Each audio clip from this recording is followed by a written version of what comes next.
Hey rich girls, Kirby here, and today we are going to explain IRA excess contributions.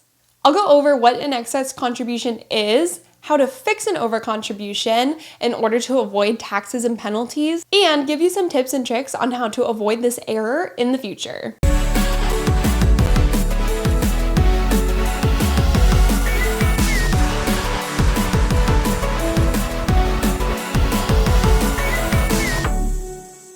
This is Rich Girl's Guide, where we demystify the world of personal finance to help you create a financially successful and fulfilling life. I'm your host, Kirby Delicano, and I worked in wealth management for over 6 years before leaving the office to focus on my business and my family. Alright, I am going to do my best to keep today's episode as short and information-packed as possible so that you can get the most out of it. Just as a quick reminder, I will be focusing on tax-related topics over the next month leading up to April 15th. So be sure to hit subscribe so that you don't miss out on any upcoming topics. All right, let's get into it. What is an excess contribution? Essentially, IRAs, both Roth and traditional, have certain criteria you have to meet in order to make contributions. If you are unfamiliar with IRAs, I would check out my episode on the differences between Roth IRAs and traditional IRAs. Then come back to this episode.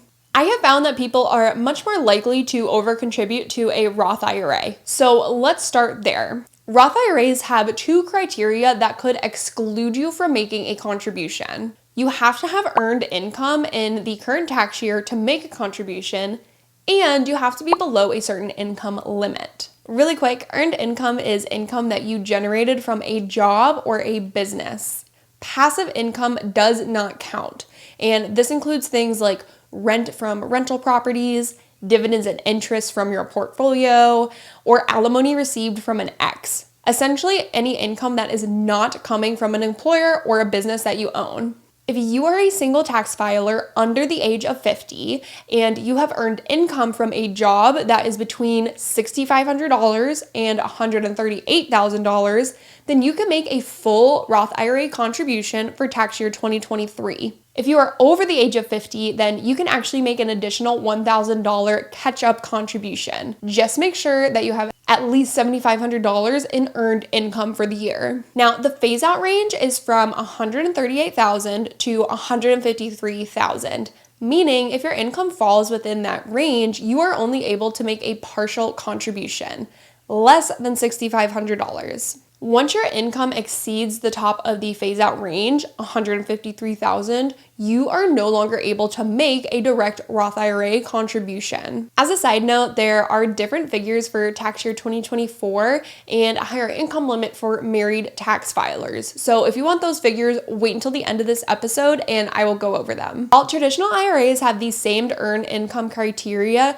they do not have an income limit that excludes you from making a contribution. Now, there is a limit to which you can deduct traditional IRA contributions from your income for tax purposes. But in regards to today's conversation, those limits do not exclude you from making a traditional IRA contribution. So where exactly do people get screwed up? More than anything, people who make too much money and find themselves right on the edge of the phase-out range for Roth IRAs are the ones who end up accidentally making excess contributions.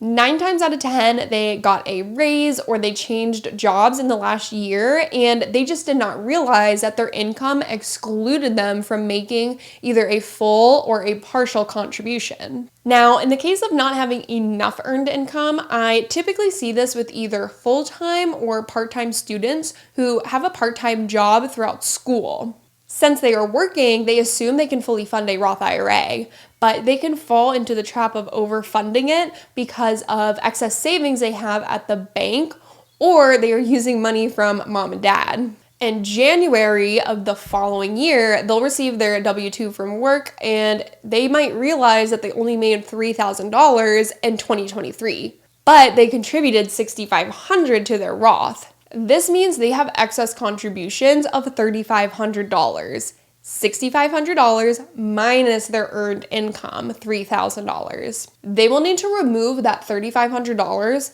plus any applicable earned income before April 15th of 2024 in order to avoid the 6% annual penalty. What happens if you don't remove the excess contribution by the April 15th deadline? Well, you will start to accrue a 6% annual penalty. Yep, for every year that your excess contribution remains in your IRA, that amount will start to accrue a 6% penalty every year. Not to mention, you still have to take out the applicable income. This is why it is crucial to fix an overcontribution as soon as you realize your mistake. The longer you wait, the more your penalty will start to rack up. So how do you fix an overcontribution? You will need to work directly with your financial institution that holds your IRA. Now, I can give my perspective from the wealth management world. If you work with a financial advisor, they can typically help you figure out exactly how much needs to be removed, including the applicable income, and remove it for you within about 1 to 2 weeks.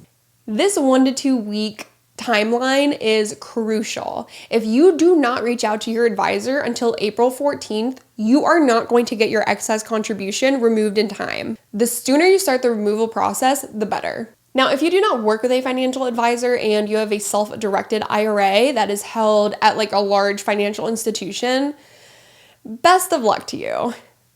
Just kidding. Kind of. I'm not gonna lie, I have heard horror stories of customers that have held self-directed IRAs with companies.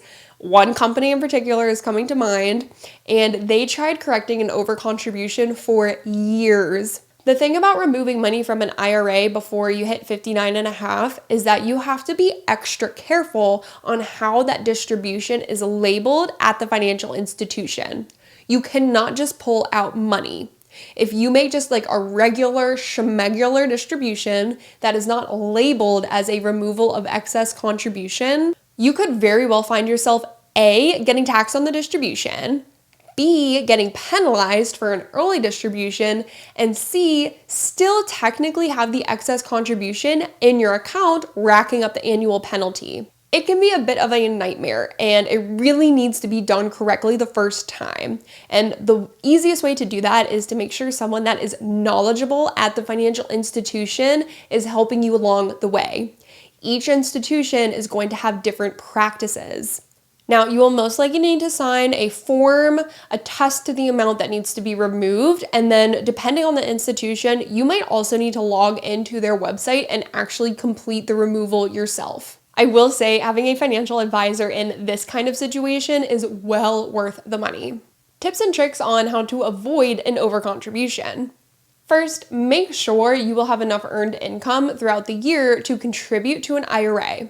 The nice thing about IRAs is that you have until April 15th of the following year to make a prior year contribution. So, for example, if you were unsure how much money you were going to make in 2023, you can actually wait until January of 2024 to make your 2023 IRA contribution. Once you have your W-2 and you know exactly how much you made, then you can make your contribution accordingly. Now, if you are on the other side and are unsure if you will have too much earned income to contribute to a Roth IRA, I have 2 tips for you. If you think you might be somewhere in the phase-out range or above the phase-out range, for single tax filers in 2023, that phase-out range is $138,000 to $153,000. I would think about utilizing the backdoor contribution method. Even if you do end up making just under the phase-out range, there is no harm in utilizing the backdoor method. You won't get penalized for doing it this way. You're just going to have to complete a few extra steps. I have an entire episode dedicated to backdoor Roth contributions if you want to check that out. My second tip would be to wait until January of the following year to make any contributions. That way you know exactly how much you made in the previous tax year and can then make contributions accordingly. If you do decide to go this route, just make sure you are putting aside money throughout the year for this purpose, and bonus points if you keep it in a high yield savings account. I mentioned there are different contribution limits and income limits for tax years 2023 and 2024. So let's go over those before we wrap up. If you are looking at tax year 2023, the income phase-out range for single tax filers is $138,000 to $153,000, and for those married filing jointly, the range is $218,000 to $228,000. If you are under the age of 50, you can make a maximum contribution of $6,500. And if you are 50 or older, your maximum contribution is $7,500.